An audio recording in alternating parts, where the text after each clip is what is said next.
Hello 271 class.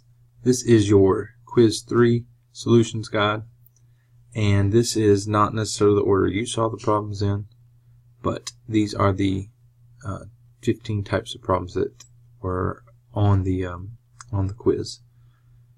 So this one here, we're just asked to estimate a rough estimate of slope, just kind of eyeballing it.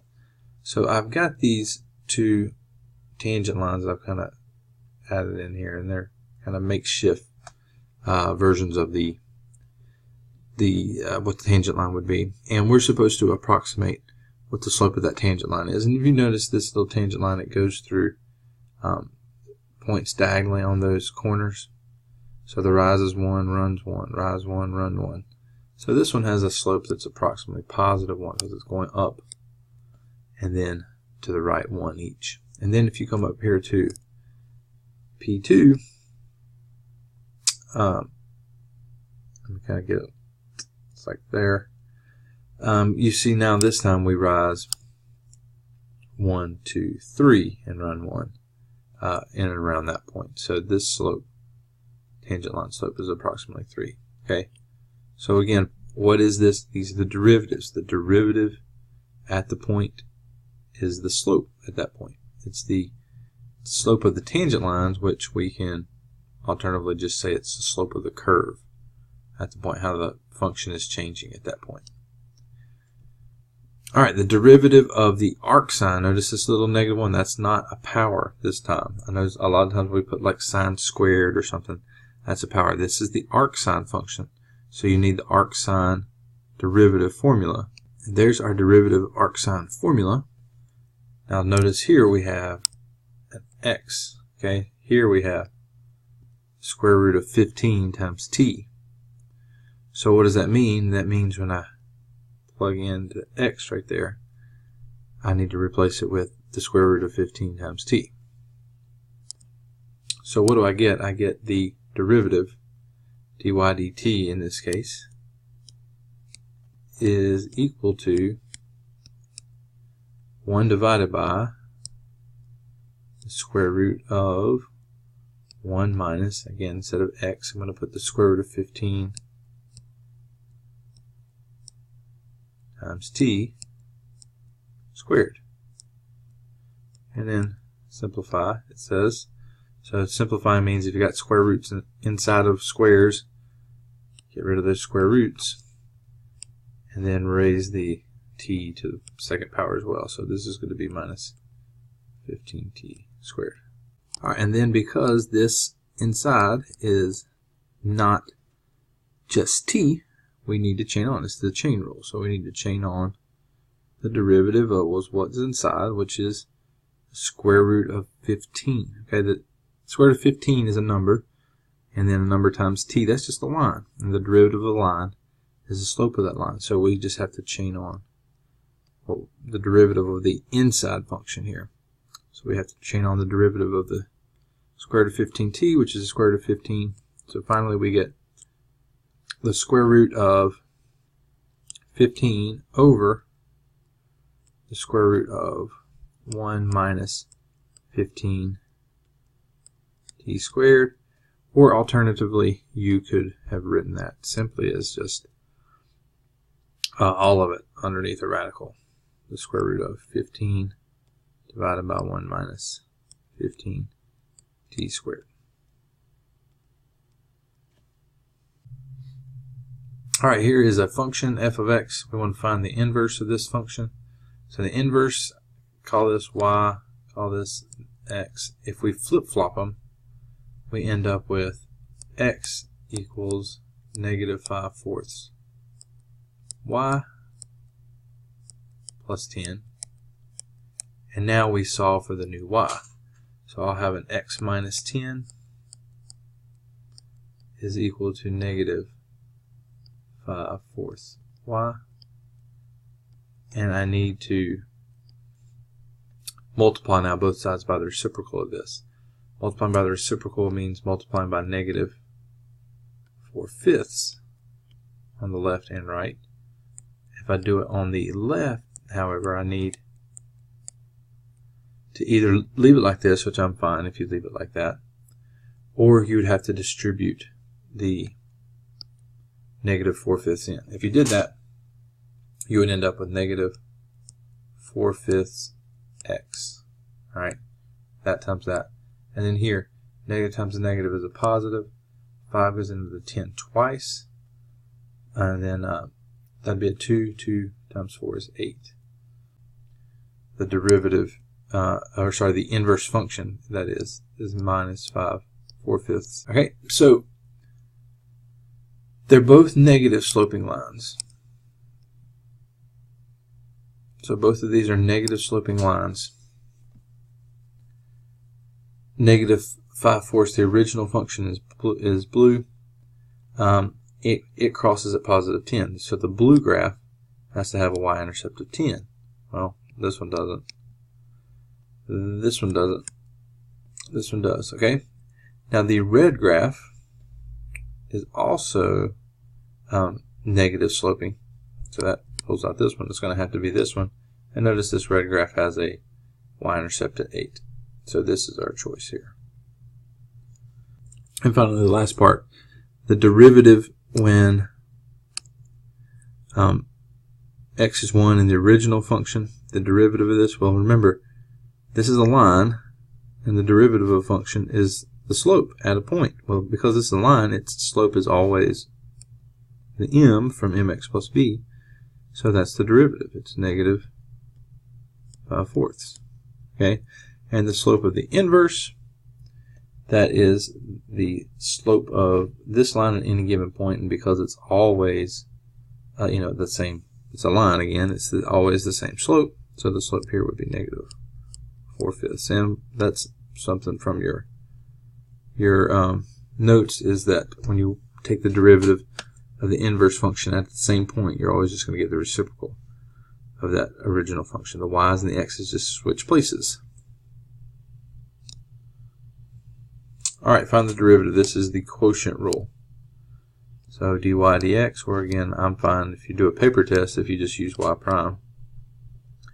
I use this little mnemonic to help me: low d high minus high d low all over low low.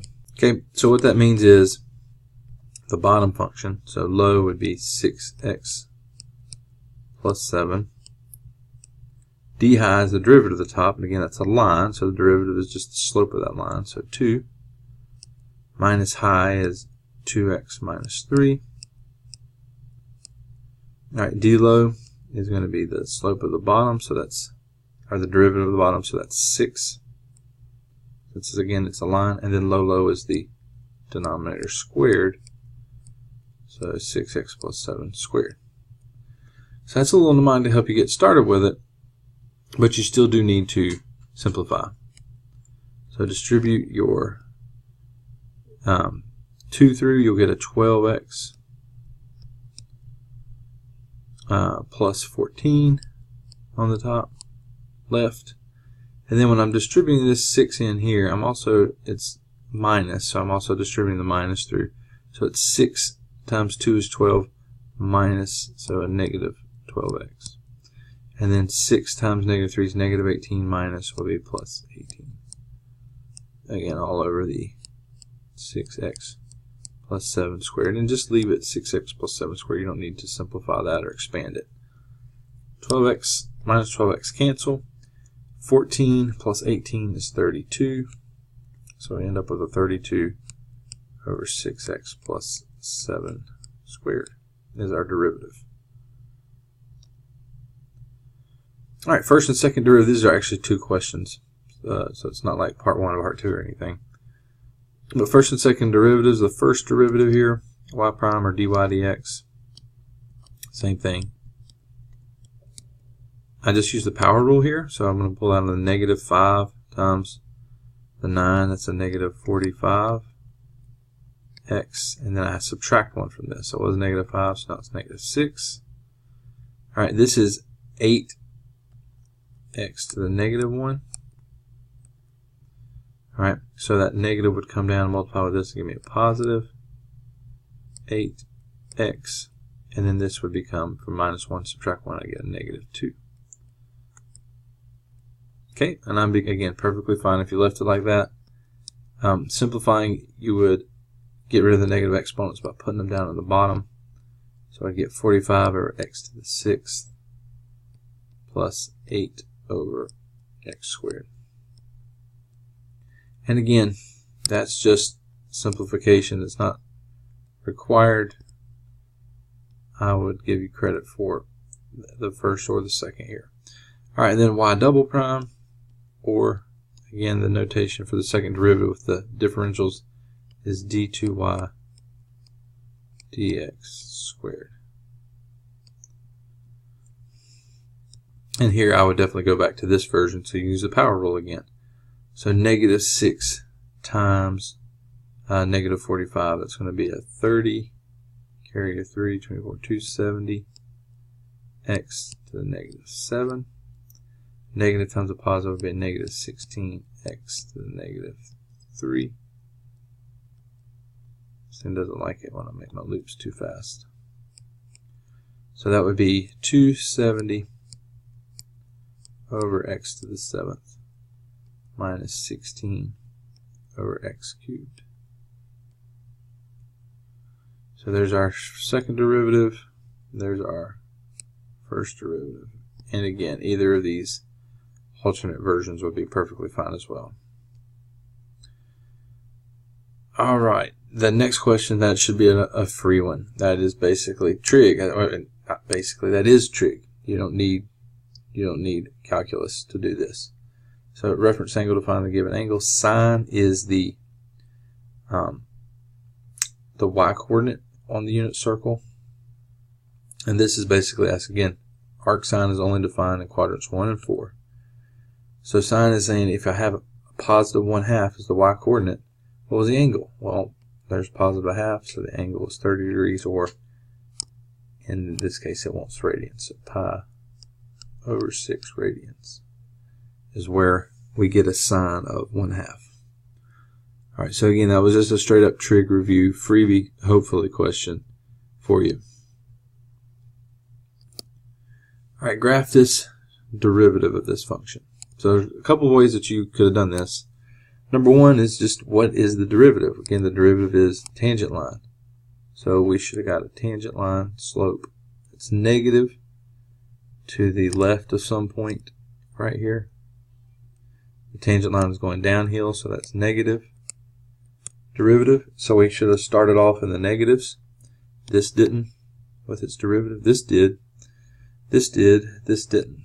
Okay, what I'm saying by that is we're above the x-axis. And since the slope is negative, the derivative should be negative initially, coming from the left. And anything that had anything above the x-axis as a positive derivative means the slope is positive. So our tangent line slopes were negative, so we needed to be coming in from the left. Now, it stays negative until it hits a critical point, which means the derivative is 0, and then it becomes positive. So it's negative, then it becomes positive, and it's never negative or 0 again. So this guy's out. So this is going to be our slope. Our derivative graph. Alright, so that's one way you could have done it. The other way, and I think is the much easier way, is to just realize this is a parabola. And a parabola is degree 2. It has some look of ax squared plus bx plus c. Well, what would the derivative of this be? We'd bring the 2 down, and then when the derivative of this would just be b, and the derivative of the constant would be 0. So we get 2ax plus b. Well, this is just like mx plus b. This is a line. Degree 2, degree 1. The derivative of degree 2 will be degree 1, which means linear. So this was the only one that was a line down here on the bottom. So once again, if you're understanding the power rule, this one should have been a freebie, because we got degree 2, the derivative will be degree 1, which means it's a line. Alright, here's s. If we plug in pi over 4 into this, the sine of pi over 4 is equal to the square root of 2 over 2. So we would get 1 minus, let me get my color right, we get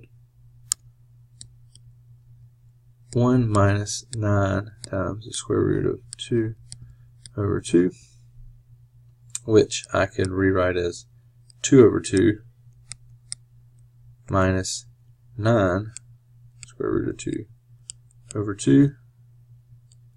And then because they have a common denominator, I can just say that's 2 minus 9 square root of 2 all over 2. Alright, and same thing, we're going to do the rest of it. It's just we're going to use the derivative of each one of these.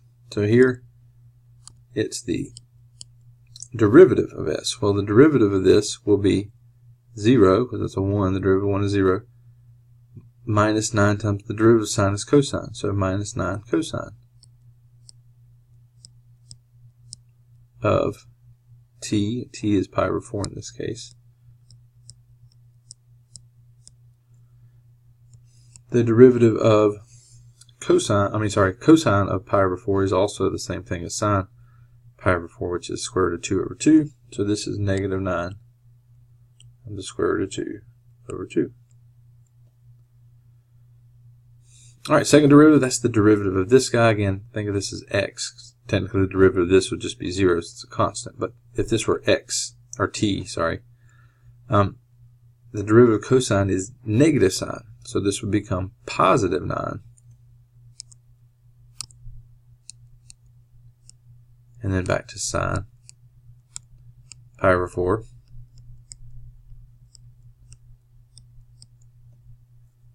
Okay, and then this is square root of 2 over 2 again, so 9 square root of 2 over 2. And then finally, the third derivative, which gives us the jerk. The second derivative of velocity, the first derivative of acceleration is jerk, so the derivative of this would be 9 cosine. And again, we're plugging in pi over 4. Sine and cosine at pi over 4 are equal, so we get 9 square root of 2 over 2. Alright, final equation of the tangent line at this point. So for tangent line, we need the derivative. Alright, and when the function has radicals, we switch that to the 1/2 power. So for the derivative here, I'm going to bring the 1/2 down and multiply it by the 18. So that'll be a 9x. Alright, and again, because of the 1/2 power, I subtract 1, I'll get a negative 1/2. So we end up with 9 over the square root of x is our derivative function. And at this point, 9, 54, that's the height is 54. If I plug in 9 to get the slope, the square root of 9 is 3. So I get 9/3, that means that I have a slope of 3. So the tangent line slope is 3. This is my point. I need the point slope form. And I'll get y minus 54 equals m, which is our slope, 3 times x minus 9. So y minus 54 equals distribute 3x, distribute minus 27, adding 54 to both of these sides. 54 minus 27 is 27, so we end up with a tangent line of y equals 3x plus 27. And that's important that you see that plus 27 there, because that is what's going to distinguish these three. They all look very similar, but only one of them has 27 as its y-intercept. So if you look, this is 10, 20, 30, 1, 2, 3, 4, 5, so 8, 16, 24, 32, 40. So 27 is going to be in between 24 and 32. Alright, so that's going to be this guy right here, A. So you gotta pay attention to the little small details. They almost look identical, but only one of the three has 27 as its y-intercept. Okay, tangent and normal to a point. This is not a function because of the y squared even power on y. So I would need to take this derivative implicitly. So if I took the derivative with respect to x on the left and right, I would get 2x plus, here I need the product rule. So the derivative of x is 1 times y plus x times the derivative of y will be dy dx. That's what we want to solve for there, is the dy dx. Minus this, we'll need a power rule, 2y, chain on the dy dx there. And then the derivative of the right hand side with respect to x, that's just a constant, so the derivative is 0. Alright, now we want to isolate dy dx. So anything that's not dy dx, we'll move it over to the other side. So this 2x, this y, we're going to move it over to the other side, and we're going to have a x dy dx and a minus 2y dy dx, that should be a y, is equal to negative 2x minus y if we go over to the other side. And once again, we're trying to solve for dy dx. It's a factor in both of these terms, so I'm going to pull it out, dy dx, and what's left over is x minus 2y. On the left hand side, I want to pull that out, and that's equal to, again, negative 2x minus y. I'm going to divide both sides by x minus 2y, and I'll have dy dx isolated. So dy dx is equal to minus 2x minus y over x minus 2y. So I divided both sides by this x minus 2y. I got this. This is fine if you leave it like this. It can be simplified because of the extra negatives up here. I could multiply top and bottom by a negative, and then I would get a positive 2x and a positive y. And on the bottom, I would need to switch the order here and make that a 2y minus x. And so there's a nicer, cleaner version of dy dx. Now it wants to know what is the equation of the tangent line at 4, 6. So that means x is 4, y is 6.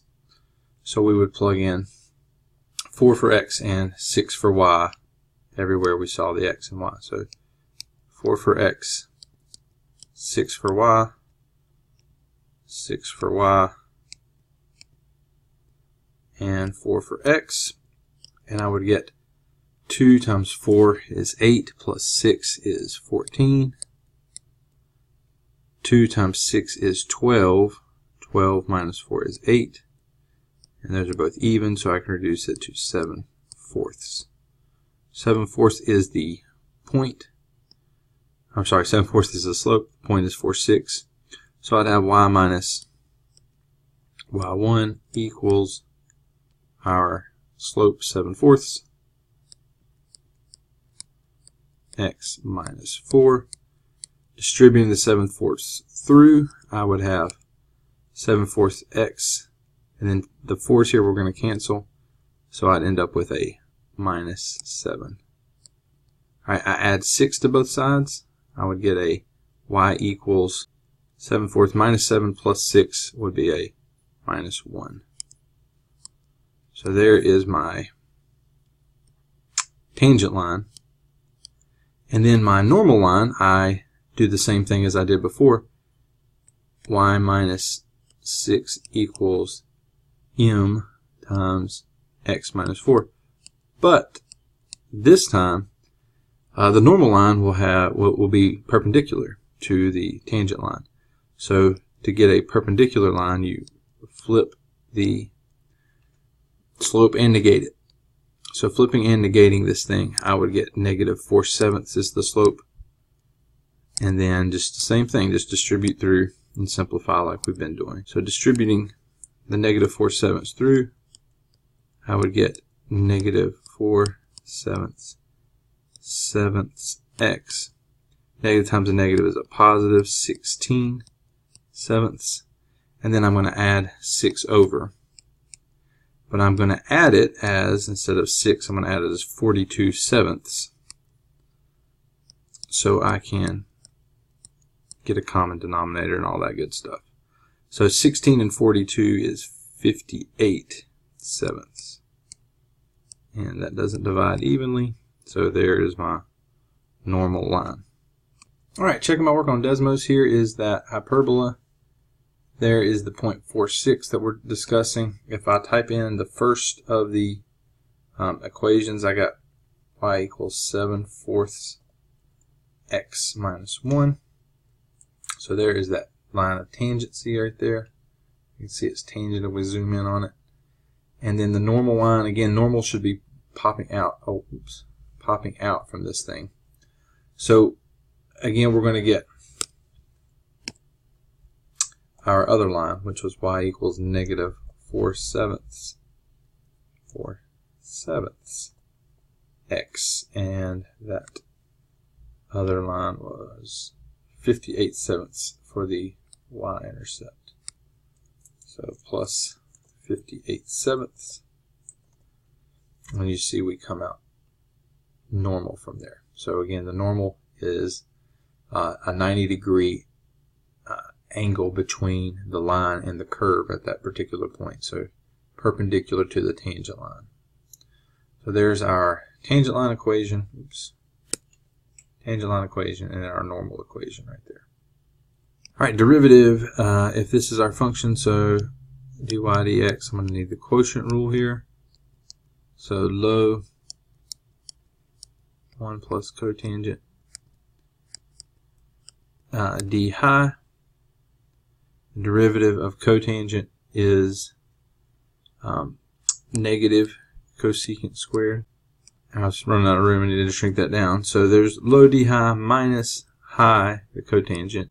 D low, derivative of this is also going to be a negative cosecant squared because the derivative of the 1 is just going to be 0 all over low. So you go plus the cotangent x squared. And then cleaning this up, there's a negative cosecant squared that would get distributed here to the 1 and then to this guy. So I'd have a negative cosecant squared when I distribute this guy through. And then notice this is going to be a negative times a negative is a positive. Cotangent times cosecant squared. So it's the same thing, it's just opposite signs. So these two guys are going to cancel out completely. And it's just going to leave me with that cosecant squared on the top. So I end up with the derivative being negative cosecant squared x over 1 plus cotangent x, all of that in parentheses squared. Again, fine to leave it like that. You don't have to expand that bottom. Alright, we're going to take the derivative of this thing. So the derivative of the 2 will be 0, and then we'll have a 2x. So there's our derivative, 2x. And then it's saying take the derivative and evaluate it at negative 4, at 0, at 5. Well, what does this say? It says the derivative is double the input. If the input's negative 4, the derivative would be double that. The input is 0, the derivative is double that. The input is 5, the derivative is double that. So that's all you had to do with that one. Take the derivative, get the formula for it. We're doubling the input to get the derivative at that point, the slope of the tangent lines at that point. And so we're simply just plugging in the number and doubling it. Alright, here, again, if you remember the power rule, it helps so much here. We want to know which one of these is position, which one is velocity, and which is acceleration. Velocity is the derivative of this guy. Acceleration is the second derivative, which means it's the derivative of this guy. And because the power rule with polynomials, you just go down a degree. So this, the pink one is degree 3, the blue one is degree 2, and the green one is degree 1, which means that it's linear. So that means the green one is the derivative of the blue one, and the blue one is the derivative of the pink one. So that means that it has to be, in this case, that B is the position, because that's the cubic, and A is the derivative of that. A is the derivative of the cubic, so that's a degree 2 or a parabola. And then that's a line, that's the derivative of the degree 2. So it's got to be C here. Alright, then we want to take this derivative. So S prime of t, this first part, is going to be 3t squared by the power rule minus 2 times t. So there's the first part. The slope of the tangent line at 5, that just means plug in 5 right here for the t's. So that would be s prime 5. And that means we're going to plug in 5 everywhere we see a t into the derivative, that is. All right, 5 squared is 25. 25 times 3 is 75. Minus 2 times 5 is 10. So we get 65 for that second. All right, derivative here we got a expression underneath the square root sign that is not just x. So we're going to have to use the chain rule. So this is a chain rule problem. As many problems as you did in that chain rule section, you're probably thinking to yourself, wow, we only had one chain rule problem on the quiz. Well, that's because a whole entire part of your final exam is derivatives involving the chain rule. So you will see a ton of them to come. I didn't want to make two different parts of your final grade be solely determined by the chain rule. So there wasn't a whole lot on this one, but this one did have the chain rule. So I would call this negative 8 minus 3x to the 1/2 power again. When we have a radical, so we can use the power rule. Bring that 1/2 down. Leave what's inside. You don't chain on. I mean, you don't change the inside, you chain on the derivative. All right, and then we chain on the derivative of this. This is a line. So the derivative is just the slope of that line, so the negative 3. All right, and then we simplify. So we end up with a negative 3 halves. This is a negative, so it'll go down to the bottom. So we end up with a negative 3 on the top, and then 2 times the square root of negative 8 minus 3x is our derivative. All right, that was the quiz. So if you have any specific questions about it, just feel free to give me an email, shoot me an email, and I will be happy to go into further explanation on any of these.